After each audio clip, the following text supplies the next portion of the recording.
too black, which is too strong. You so black. What's going on, Jermaine about the Black one here with another strong video.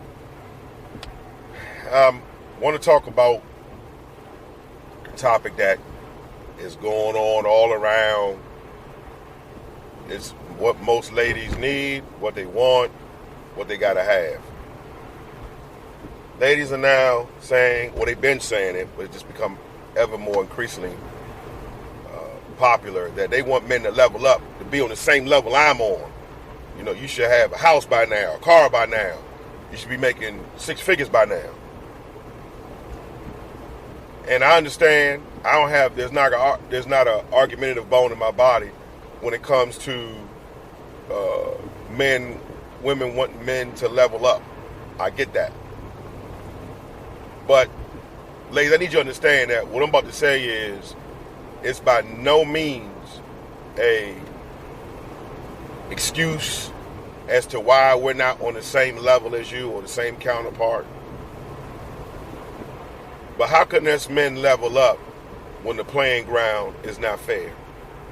How can we level up when it's by design, by evil architects to keep the black family off balance, to keep the black family from being strong? Because what happens is they promote the black woman over the black man in a lot of cases.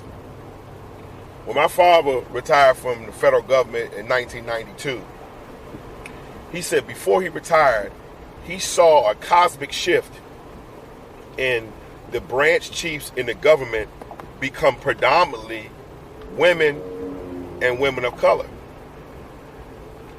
Reason being is that the masses know that if I can keep the black woman over the black man, some of the women will fall for that, the golden carrot theory that he who makes the most money runs the ship, which can be the furthest thing from the truth.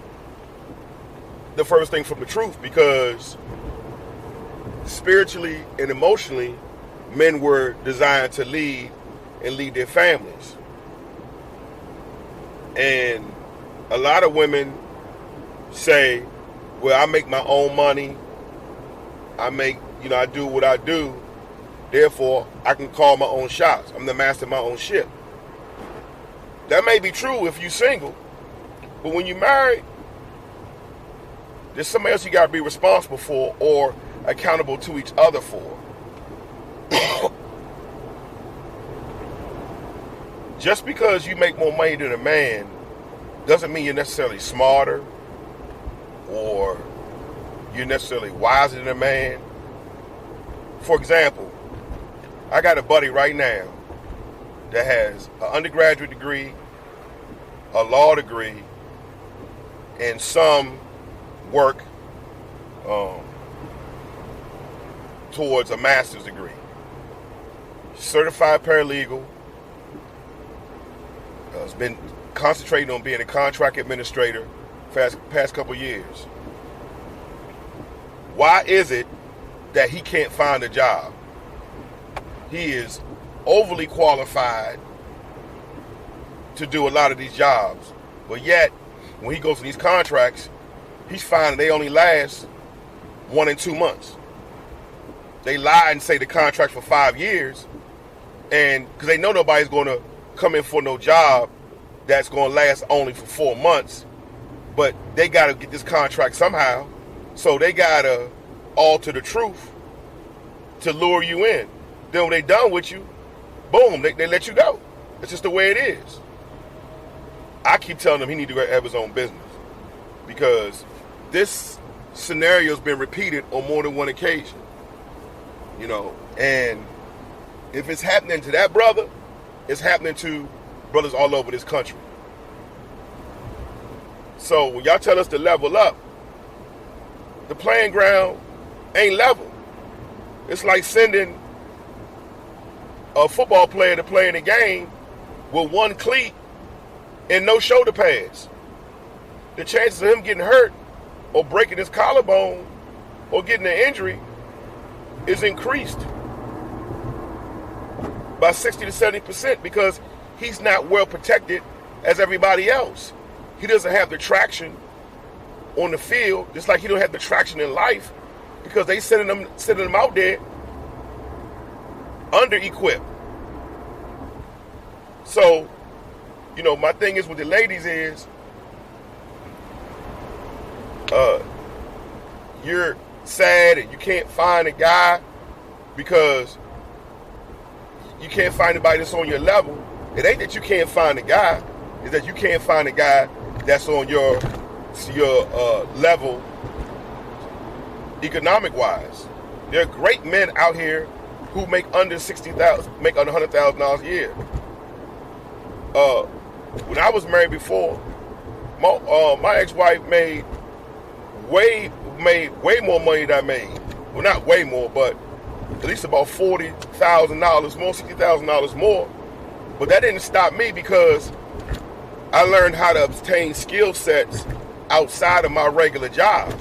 So I wasn't intimidated when they were talking about how much money they make, because when I was in college, they already entered to the workforce. So there's nothing that I could really do to catch up with that. And I'm not going to kill myself to catch up with her. Did I do other stuff? I detailed cars. I cleaned carpet. I did stuff on the side.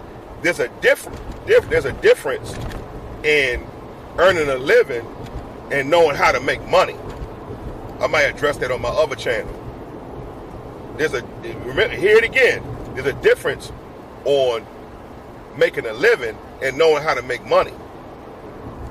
Because this last government layoff, or whatever you want to call it, a lot of people were 2 more paychecks away from being put out their houses. All the creditors weren't being as forgiving, knowing that the government was shut down. So my question is, what are you going to do? What's your contingency plan outside of you losing your job? Do you have any other kind of skill sets?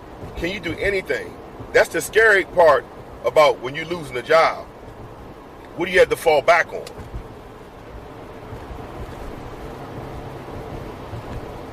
It's just some food for thought for the day. This Brother Black One. I'm out. Peace.